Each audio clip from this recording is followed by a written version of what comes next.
grandir dans le Seigneur. Et pour pouvoir grandir dans le Seigneur, je voulais vous donner le moyen de ainsi avoir la possibilité de ressembler de plus en plus à Jésus-Christ. Il est notre exemple, c'est lui qui nous aide à devenir de plus en plus à son image en tant qu'enfant de Dieu. Alors, comment faire pour croître, grandir, devenir de plus en plus un enfant de Dieu, être un bon chrétien, comme on dit. J'aimerais vous présenter cela parce que je veux que chacun d'entre nous puisse devenir des adultes dans le Seigneur. C'est un des objectifs que le Seigneur nous a donnés, c'est d'avoir de la maturité. Le passage dans la parole de Dieu qui dit comme ça, hein, allez, faites de toutes les nations des disciples, baptisez-les, enseignez-les, hein, pour qu'ils puissent devenir matures. Dieu veut que l'on devienne des adultes. Je vais prendre un texte qui va apparaître, c'est dans Éphésiens chapitre 4, verset 15. Il dit « Mais que, professant la vérité dans la charité, nous croissions à tout égard en celui qui est le chef, Christ. » Dieu nous demande de devenir des adultes, de connaître toute la vérité et de la professer avec amour, comme Christ l'a fait en toutes choses. Dans le verset 14, il dit « Afin que nous soyons plus des enfants, flottants et emportés à tout vent de doctrine, par des tromperies des hommes, par leur ruse, par des moyens de séduction. » Dieu ne veut pas que nous restions des enfants. Dieu veut que l'on devienne des adultes. C'est sa volonté que nous grandissions et que nous développions dans le caractère de Jésus-Christ, en menant une vie qui est remplie d'amour et d'humilité. Deux aspects qui sont un peu difficiles. Vous savez, il y a des millions de chrétiens qui vieillissent, mais qui ne grandissent jamais. Ils s'enlisent dans une enfance spirituelle, et la raison est qu'ils n'ont jamais eu l'intention de grandir. C'est le désir de Dieu qu'on grandisse. Grandir spirituellement n'est pas automatique. Cela dépend d'un engagement voulu. Comme Yannick l'a raconté ce matin, il a pris l'engagement de vouloir croître. Il a décidé de croître. Et il a fait un effort pour croître. Et il va persévérer dans cette croissance. C'est quelque chose qu'il faut qu'on prenne en main. C'est un processus de ressembler à Jésus-Christ. Et ce processus est toujours lié à une décision personnelle. Il a dit dans Matthieu chapitre 9 et verset 9, Jésus lui dit « Suis-moi, Matthieu ». Matthieu se leva et le suivit. Lorsque les premiers disciples ont choisi de suivre Jésus, ils ne comprenaient pas toutes les implications de leur décision. Ils ont tout simplement répondu à un appel. Ça, c'est la première chose que l'on doit faire. Dieu nous appelle et on doit y répondre. C'est tout ce dont vous avez besoin pour commencer. Répondre. Décider de devenir un disciple. Rien ne peut façonner plus votre vie que vos engagements. Vos engagements peuvent vous faire évoluer ou vous détruire. d'une manière ou d'une autre, vos engagements vous définissent. Dites-moi à quoi vous êtes engagé et je vous dirai ce que vous serez dans 20 ans. Nous devons ce à quoi nous sommes engagés. Avoir les sentiments qui sont en Jésus-Christ peut être subdivisé en deux parties. Vous vous engagez avec Jésus-Christ et quelque chose commence à se manifester en vous. Quelque chose commence à se développer en vous, étant parce que vous êtes rempli du Saint-Esprit une fois que vous avez accepté Jésus-Christ. Vous ne devez pas le chercher, vous ne devez pas le demander, il est là. Vous devez simplement lui dire « agis ». Et la première partie de ce changement mental est de cesser de penser aux pensées qui ne sont pas des pensées mûres, adultes. C'est-à-dire, vous devez cesser d'être égocentrique et vous devez cesser d'être des égoïstes. C'est une caractéristique mondaine. On a un exemple, un bébé, par nature, sont complètement égoïstes. Ils pensent seulement qu'à eux-mêmes. Pourquoi? Parce qu'ils ont une pensée qui n'est pas mûre.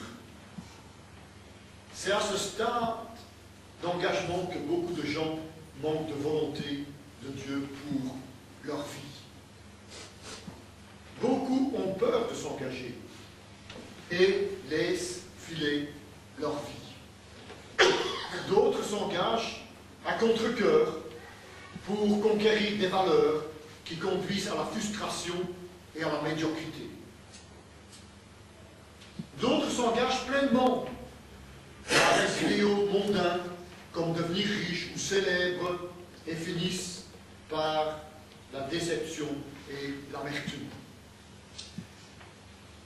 Chaque choix a des conséquences éternelles. Donc, vous devez faire des choix judicieux. Et l'apôtre Pierre nous dit ceci dans Pierre chapitre 3, verset 11.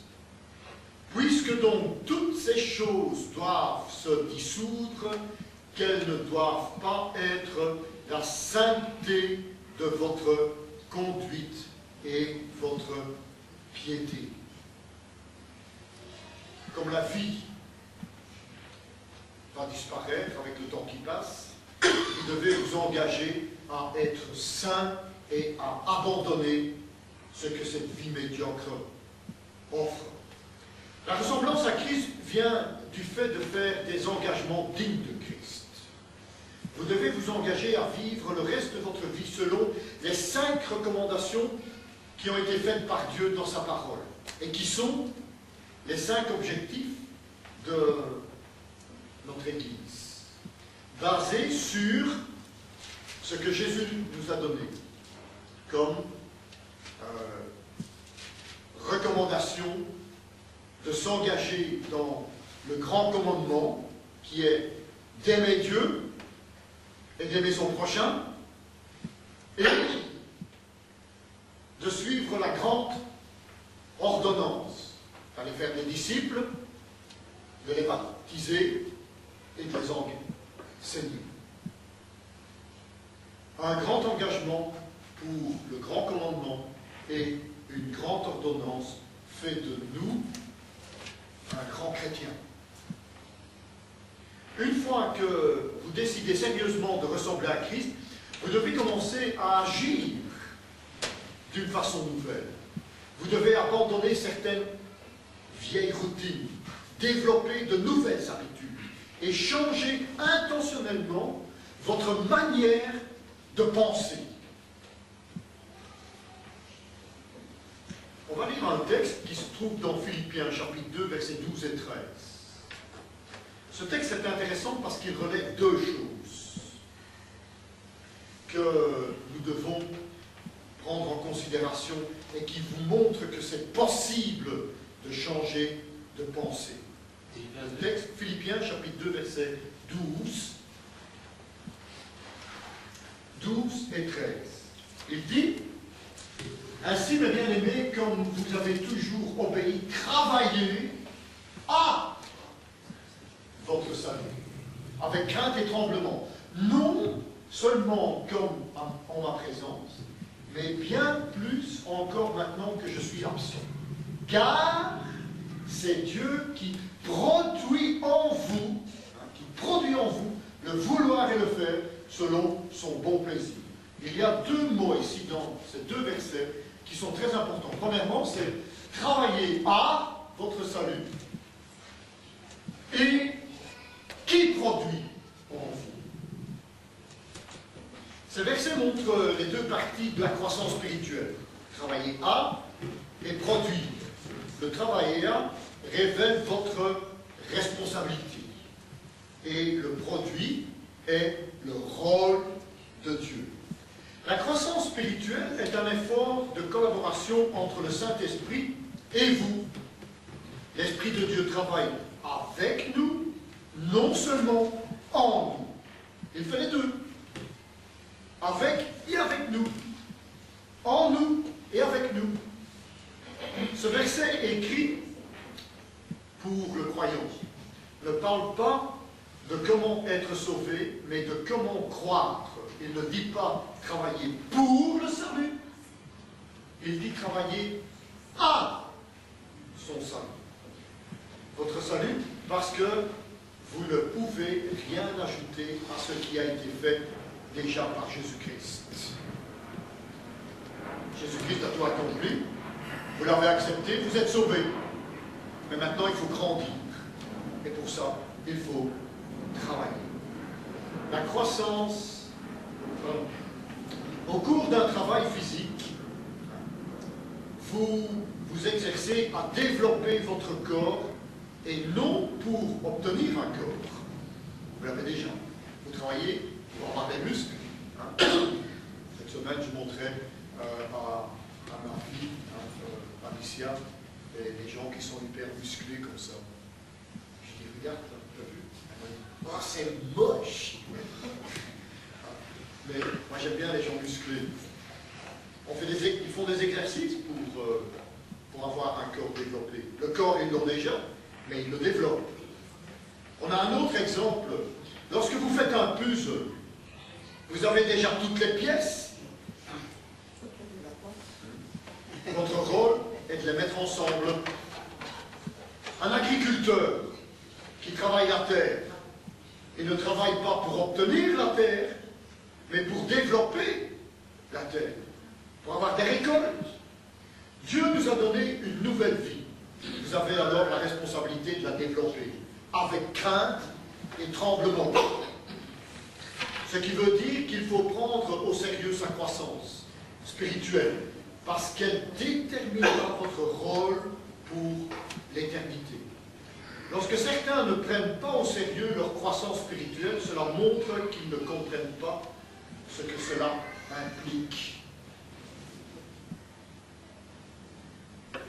Renouvelez votre intelligence. Renouvelez votre intelligence, nous dit le Seigneur. Pour changer votre vie, vous devez changer la manière dont vous pensez. Derrière tout ce que vous faites, il y a une pensée. Chaque comportement est motivé par une croyance. Je répète, chaque comportement que vous avez est motivé par une croyance. Et chaque action est incitée par une attitude. Dieu a révélé cela des milliers d'années avant que les psychologues les comprennent. Regardez un texte dans Proverbes au chapitre 23 et au verset 7. Proverbes.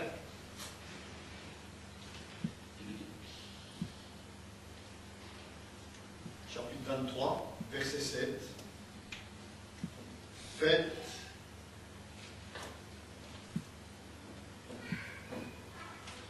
chapitre 23, verset 7. Qu'est-ce qu'il dit? Faites attention à comment vous pensez. Votre vie est façonnée par vos pensées. Et qu'est-ce qu'il dit? car il est comme les pensées de son âme. Mange et bois, te dira-t-il, mais son cœur n'est point avec toi. Faites attention à la manière comment vous pensez, parce que votre vie est façonnée par vos pensées.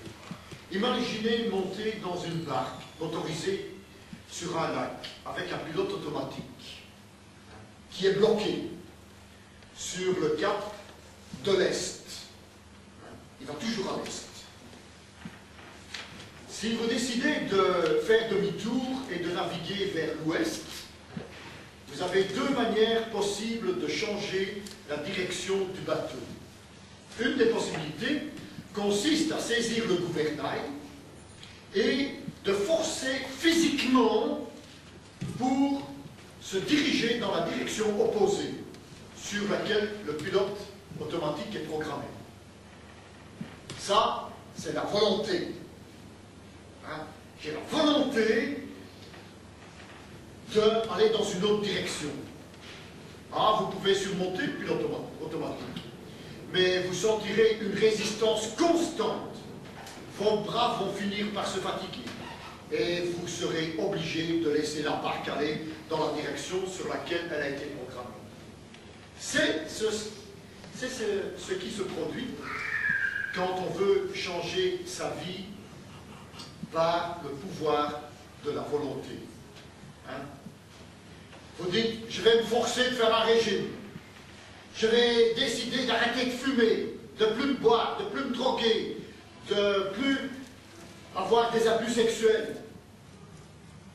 Je vais me forcer à être organisé, de ne plus rentrer tard le soir.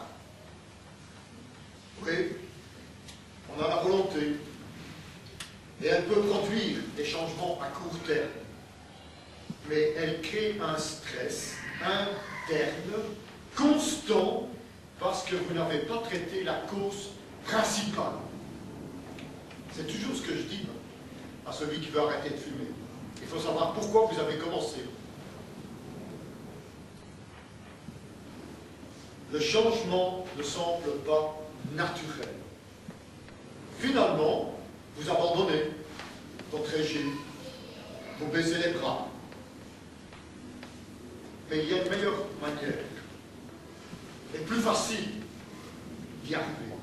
Changez votre pilote automatique, c'est-à-dire la manière de penser, votre manière de penser. Et qu'est-ce que dit la Bible? Dans Romains chapitre 12, verset 2, laissez Dieu vous transformer. Laissez Dieu vous transformer. Et il dit ceci.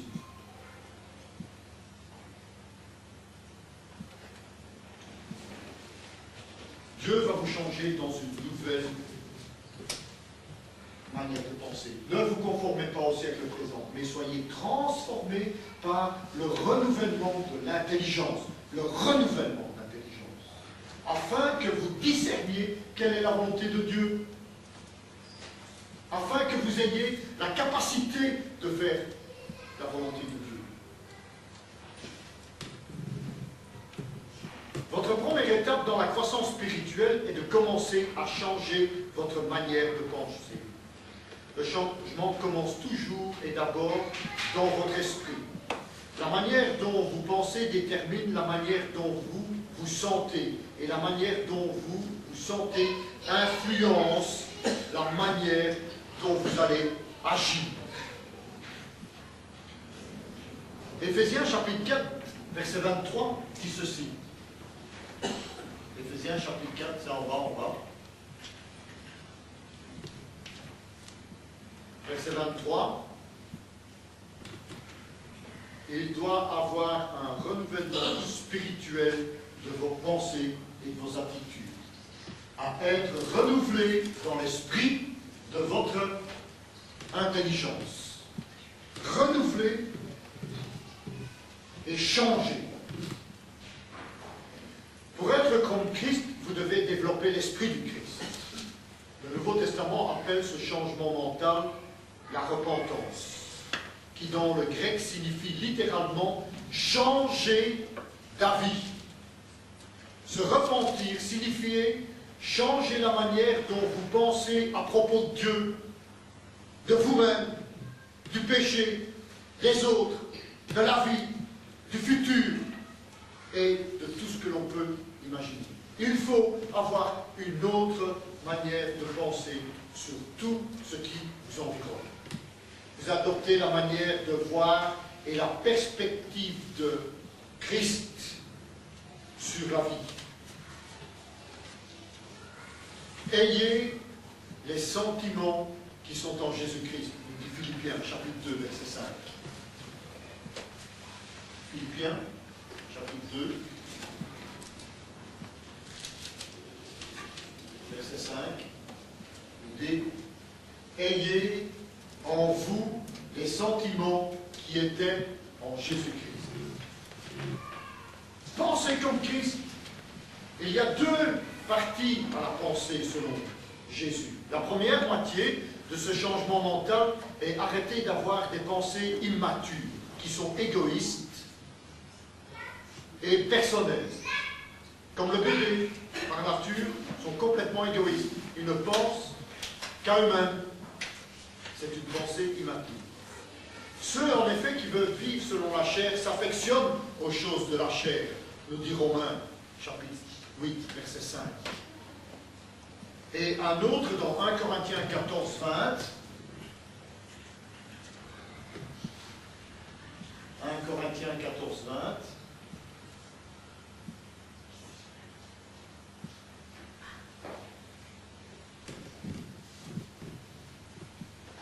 Frères, ne soyez pas des enfants sous le rapport du jugement, mais pour la malice, soyez enfants, et à l'égard du jugement, soyez des hommes faibles.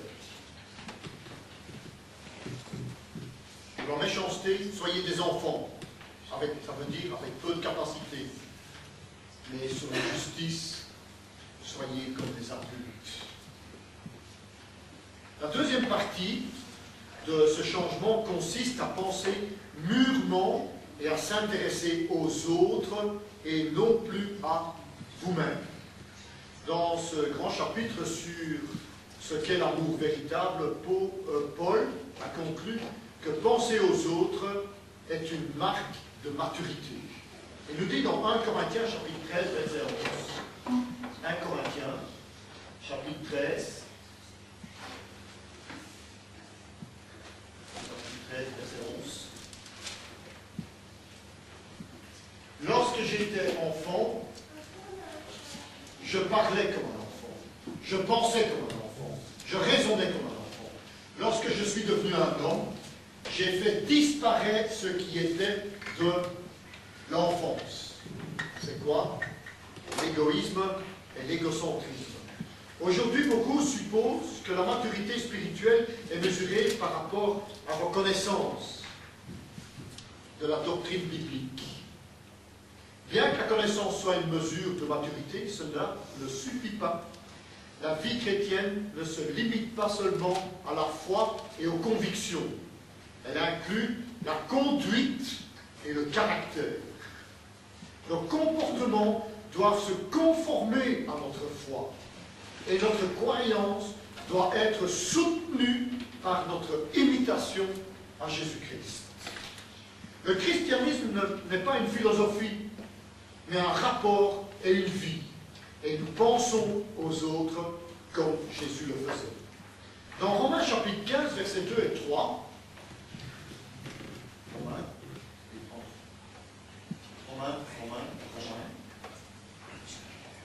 chapitre 15, verset 3, 2 et 3. Qu'est-ce qu'il dit? 2 et 3. Que chacun de nous complaise au prochain pour ce qui est bien en vue de l'édification. Car Christ ne s'est point complu en lui-même, mais selon qu'il est écrit, les outrages de ceux qui t'insultent sont tombés sur moi. Il a accepté certaines choses qui étaient injustes. Dans Philippiens chapitre 2, versets 3 et 4, 2, 3 et 4, dit ceci. Ne faites rien de parti ou par vaine gloire, mais que l'humilité vous fasse regarder les autres comme étant au-dessus de vous-même. Que chacun de vous, au lieu de considérer ses propres intérêts, considère aussi ceux des autres. Ceux des autres. Penser aux autres constitue le cœur de la ressemblance de Christ et le but de la croissance spirituelle. Cette manière de penser n'est ni naturelle, ni culturelle, mais rare. La seule façon d'apprendre à penser de cette manière consiste à remplir nos pensées par la parole de Dieu. Dieu nous a donné son esprit, c'est pourquoi nous ne pensons pas de la même manière que les gens de ce monde. Nous pensons comme Christ. On arrête d'être un orgueilleux, d'un égoïste, on pense aux autres, et c'est comme ça que l'on va grandir dans cette prière. Mais ça nécessite un engagement. Êtes-vous prêts à faire l'engagement? Père, guide nos cœurs et nos âmes de vouloir devenir un adulte. Guide nos cœurs et nos âmes à arrêter d'être égoïstes. Guide nos cœurs et nos âmes à penser aux autres et à agir pour les autres. Je te prie, Père, pour que tu développes encore notre Église comme tu l'as fait et comme elle s'est manifestée ce matin, une Église qui pense aux autres. Je te remercie, Père, pour l'œuvre que tu fais dans notre Église. Continue à le faire dans nos vies et encourage le plus de personnes à avoir cette volonté dans le nom de Jésus. Amen. On va chanter un chant.